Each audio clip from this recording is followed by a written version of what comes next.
you.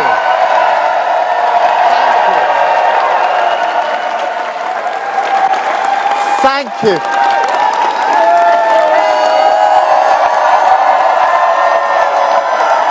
Thank you so much. Hello here, this is Oscar Jim Daly and I bring you good tidings. The UK election has just come to conclusion, and here is the dynamics of what played out during the course of this election. So the UK Labour Party has returned to number 10 Downing Street after it lost power in 2010. When Tony Blair regained power from the Conservatives in 1997, and he handed over power to Right Honourable Gordon Brown. Gordon Brown lost power in 2010 to Conservatives. David Cameron became the Prime Minister in 2010, and eventually, when he finished in 2016, Right Honourable Theresa May took power as the Prime Minister. Theresa May will become the Prime Minister of the UK between 2016 and 2019. He handed power to Boris Johnson, Right Honourable Boris Johnson, who was the Prime Minister between 2019 and 2022. So after Boris Johnson left power, Right Honourable Elizabeth Truss came in 2022. She eventually resigned that same year, and that is how this Pakistani came to power. I'm talking about Right Honourable Rishi Sunak, who was the Prime Minister between 2022 and currently in 2024, and he has just lost power to Starmer of the Labour Party. So Keir Starmer is going to be returning to the Downing Street as the next UK Prime Minister. So now to the dynamics. One of the dynamics that played out in this election is that the home alone vote does not matter anymore, because now you have at least 10 political parties contesting for positions. Yes, we know that Labour Party and the Conservatives are the major political parties, but there are also other parties now, and there are also voters that has made up the swing votes from immigrants from Africa, from Middle East, from Asia, from Eastern Europe. So the Conservative could no longer depend on the home alone votes, to return to power. And again, some of the traditional votes that would have gone to Conservatives went to Labour Party because of how the Conservative treated the former Prime Minister Boris Johnson, in spite of all he helped them achieve. So I think that is one of the dynamics that played out. So another dynamics that played out is the international politics, the world politics. As we know now, the war between Palestine and Israel and that of Russia and Ukraine is at the top of discussion in global politics, and it has a role to play in internal politics and elections.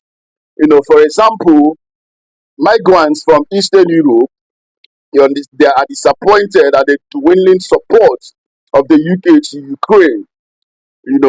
It's the support they are getting from Conservatives is not like it used to be before. Remember when Boris Johnson was the Prime Minister, he supported Ukraine financially with weapons and everything. I think that support has dwindled, and some of these migrants are disappointed. Though you cannot blame the Conservatives, because the UK cannot keep sending money and weapons to Ukraine in a war that it's almost impossible for Ukraine to win. I think that most of these voters now shifted to vote the Labour against the Conservatives. And again, in global politics, most Muslims are disappointed with Conservatives because of the huge support the Conservatives are giving to Israel against Palestine. So these Muslims turned against Conservatives because they are disappointed that Conservatives are supporting Israel against their fellow Muslims in Palestine. I mean, the Hamas. So this is one of the dynamics that played out. So Conservatives lost the votes of the Muslim community in bulk because of their support to Palestine. You can also that some other voters voted based on emotions, and some others because of high cost of living and the exorbitant exorbitant prices of commodities and services. Another dynamics that played out is the power of immigrants. His Excellency Peter Obi, the Labour Party candidate for presidential election in Nigeria in 2023, in May met with some leaders of the Labour Party. And at the beginning of July, or at the ending of June, His Excellency Peter Obi tweeted and encouraged Nigerians living in the UK to register to vote. And 2 days before the election, specifically on the 2nd of July 2024, Tuesday, His Excellency Peter Obi made a post, you know, urging Nigerians and other African immigrants living in the UK to vote Labour Party. And that swung a lot of votes for Labour Party in the UK. So that's tweet from His Excellency Peter Obi urging Nigerian immigrants and other African immigrants living in the UK to vote Labour Party also was also an added advantage to Labour Party in the UK. All right. Remember that when David Cameroon, Right Honorable David Cameroon, was seeking to become the Prime Minister of the United Kingdom, he visited RCCG, and Pastor Adeboye laid his hands on him. That particular move also gave him a lot of votes from the Nigerian community. As you know, in 2013, there was estimated that 1 million Nigerians were living in the UK. And when you calculate the number of immigrants between 2013, people that left Nigeria to UK between 2013 and 2024, you know that that is a whole lot of people, a whole lot of votes.